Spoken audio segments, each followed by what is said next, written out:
Ils ont été des dizaines à être blessés lors des manifestations. Et presque chaque samedi, certains gilets jaunes ont été fichés dans les hôpitaux qui les ont soignés. Oui, vous avez bien entendu, ils ont été fichés. Ce fichier nommé Civic est-il légal? Oui, il a été créé après les attentats en 2016.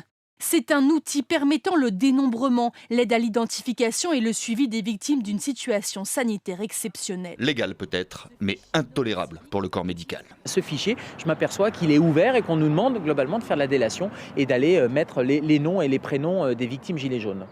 On sait qu'avec les changements climatiques, ça va arriver de plus en plus souvent. Il va falloir qu'on continue à travailler ensemble, qu'on regarde avec les résidents comment on va pouvoir accepter que c'est une nouvelle réalité. Justin Trudeau sur le front des inondations cette année, comme les années précédentes. Le Premier ministre a visité aujourd'hui des secteurs inondés de Gatineau pour constater les dégâts et discuter avec des sinistrés. Il a aussi aidé les militaires et les bénévoles qui remplissent des sacs de sable et construisent des digues temporaires.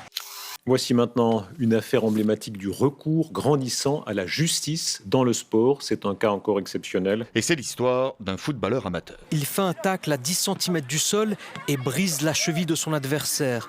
Le début des ennuis pour Festim. Condamné à des heures de travail d'intérêt général, condamné et écœuré. J'arrive toujours pas à comprendre. Et je sais pas si j'arriverai à comprendre un jour. Et ça inquiète tout le monde du foot. On ne peut pas accepter qu'il y ait un événement qui se passe sans qu'on trouve un responsable à cet événement. À un moment donné, je me dis, mais est-ce que ça va être possible de continuer à jouer au foot? Ah oui, il faut éclaircir Mons. On le voit trop dans le sombre pour le moment.